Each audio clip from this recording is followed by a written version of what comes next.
Slightly special moment for me. First time unwrapping a tape in probably 20 years. This is a year 2000 roughly, 1999 to 2001.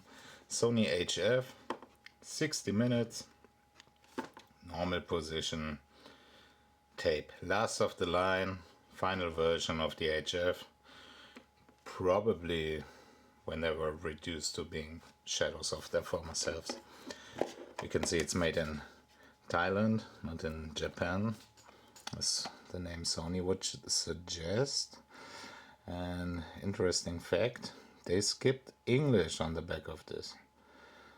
High fidelity für Musik und Stimme. En fidélité pour la musique et la voix. Sorry, I don't speak French.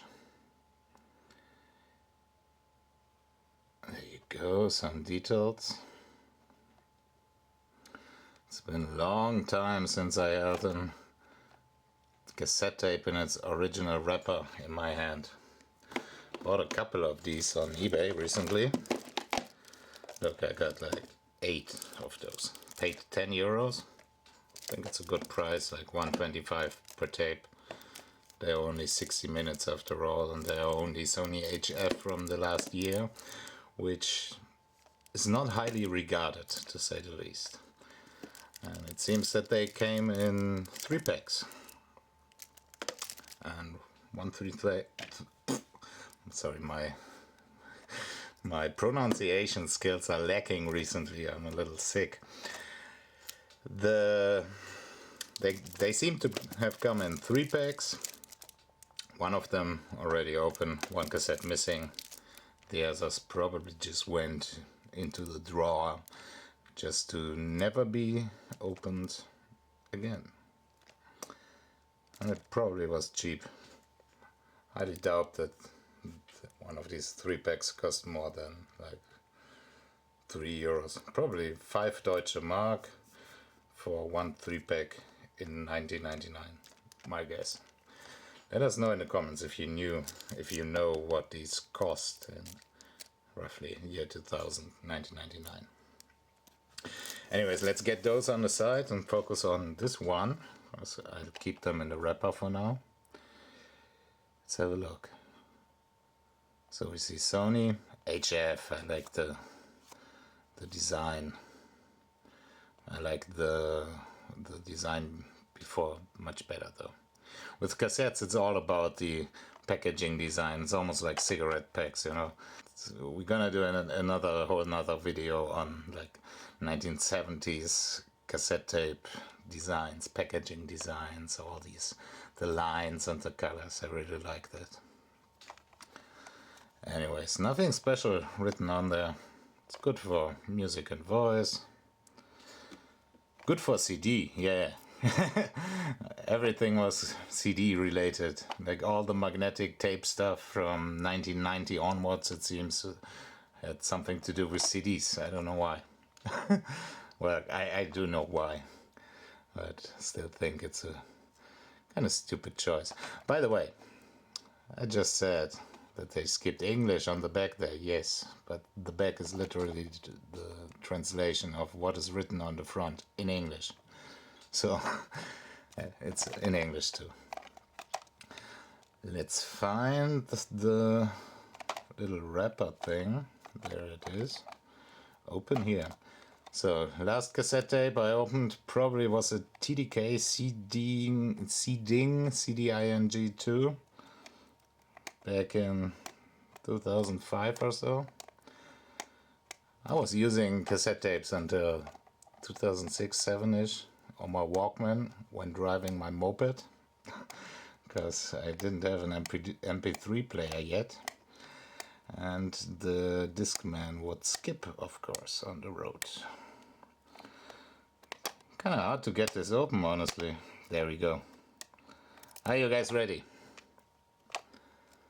The moment of truth. Oh yeah. And it already broke off. And now the funny part. Hey! Where exactly that's what happens. Like you can't get this stuff off properly. We have to destroy it. Yeah. There we go. nice. That feeling of a fresh cassette shell. So clean. I wonder if that tape is screwed. And first thing to notice, there's no design on the inlay. They skipped that part. Set. Oh yeah, opens really nicely. And there you go. Do you think it's screwed or welded? We should turn it around. It's welded, which is always a little sad. There we go. Nice smoky shell. Sturdy, really sturdy. Felt still intact. Then you get a pencil. And, oh, always have a pencil on hand. Let's have a look at the tape.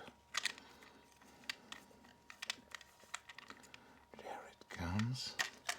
Let me get the light right so we can see better. Yeah, normal brown type 1 tape. Not the good dark HF tape from like 80s and early 90s. Looks very average. Let's get this thing into my Yamaha KX300. It's just a 2-head deck, but we can still feed it some test tones, record them, and have a look how this bias is up, because I'm really curious. And the Yamaha does have a bias knob.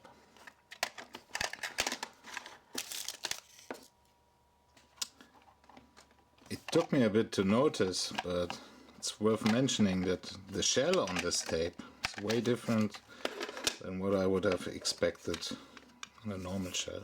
First of all, you know, the cheapo J card, that's really just an L card, but also the plastics of the shell are different. Like this part right here usually would be left out. It's fully closed. And over here they saved a lot of plastic by just using these two hinges over there and having no plastic over here. Hence the use of an L card, because the J card would probably break in there. So if you put in a tape, it's only held on the edges, and this is all open kind of. And we don't have the, so but this still might be, sorry for that, there still might be some advantage to it, because we don't have these you know, fragile edges over here, so they always break.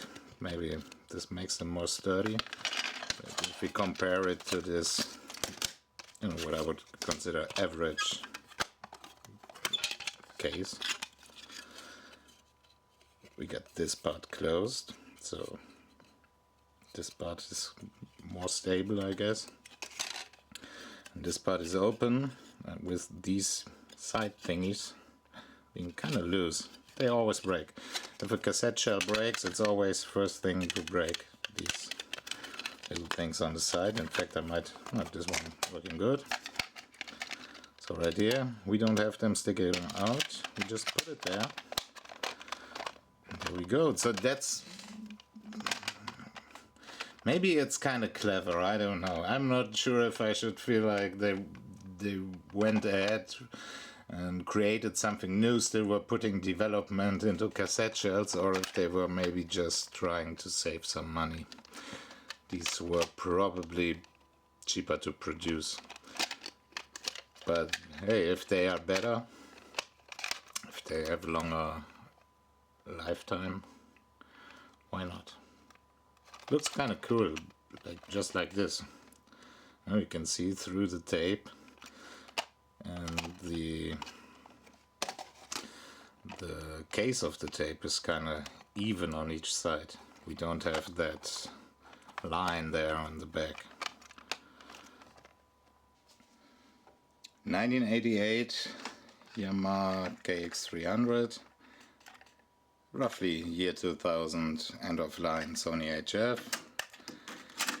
And in order to bias this thing up, we're gonna feed it some test tones using the function generator app. That's for free on the Android store. First we're gonna enter 400 Hertz. That's what I usually use, just to check the levels, you know. Feed that in at 0 decibels on the record level and hope for 0 decibels on playback. Let's have a listen. That's 400 Hertz. So I'm gonna feed it into the deck using my cable. Deck is running. Let's skip ahead into the tape. Running nice and smooth, not too loud. Could be quieter though, but I've seen far worse. Should be enough. Record pause. Hit it without tone. Nothing coming out. Have to switch inputs on the... There we go. Now we can hear it. We can't see it over there. Ah.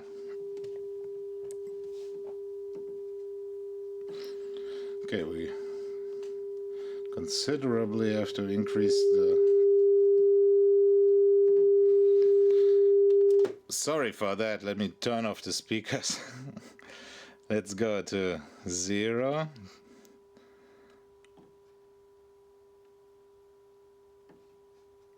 It's alright, 0.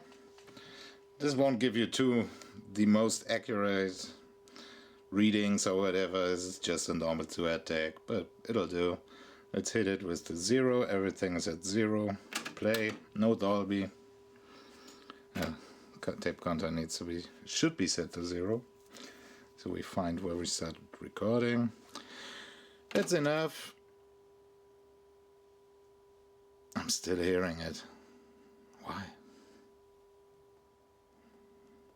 Turn it off. Go back to 0. Play. And we're exactly at 0 dB. So levels are alright. Skip ahead a little bit. Put this one back to 0. Put it in record. And now we're going to bias it up to, let's use 12 kilohertz, both channels. And we kind of wanted, actually, the high bias frequency should be at minus 20 dB. But because of the resolution of my meter here, it's not gonna work too well, so we are going for minus, what is it, minus 6 dB. Yeah, let's go to minus 6. So these first 4 LEDs from the left are going to light up. So hit our tone, there we go. And let's decrease the recording level. Oh wait, should actually keep the recording level and decrease over here, I think.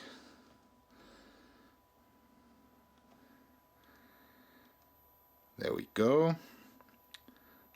And hit play and record.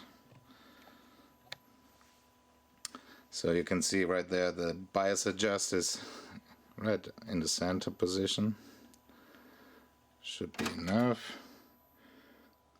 Go back to 0 and see if we got the same volume output. We actually do. So I guess we can just leave the bias at 0. Honestly, I am not too sure about the method I'm using. I've seen somebody do it differently, and we're gonna try that too. They were using 400 Hertz on one channel and like 10 kilohertz or 12 kilohertz on the other channel. Let's go for 10. And then they were adjusting the bias until both channels had the same volume. So let's try this. Crank up the volume on the phone. Give us our tone. Hit record. Decrease the volume just a little bit and hit play. And now it should be recording both channels at same volume, even though they are like one channel is 400 and one channel is 10 kilohertz.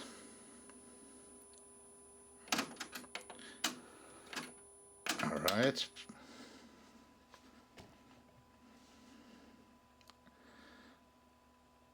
Oh. So maybe both methods are working. I don't know. Let me know in the comments if I have a flawed method of biasing up this tape deck.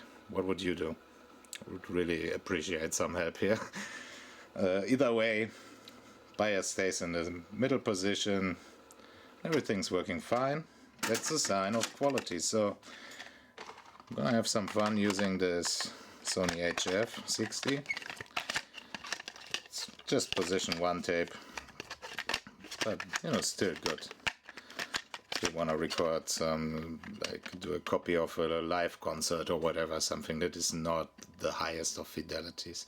Probably not the best if you want to record some classical music, but for like a rock concert, these are perfectly fine. So, my friends, I'm going to do just that, mess around, do some recordings, and I'll see you in the next video where we're going to open up this box from 1975. Zaba TV Radio Hi-Fi.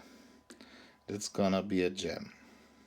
So make sure to stick around, like the video if you liked it. Hope you found it somewhat informative, entertaining, whatever. Subscribe to the channel. Really appreciate each and every one of you who subscribes to my channel. It keeps me motivated. Like, it's all about the motivation, and if somebody subscribes after I do a video, I'm super motivated to do another video right then on the spot. So thanks for watching. Have a good one. Stay healthy, stay sane, stay happy. Peace out. Don't get worried.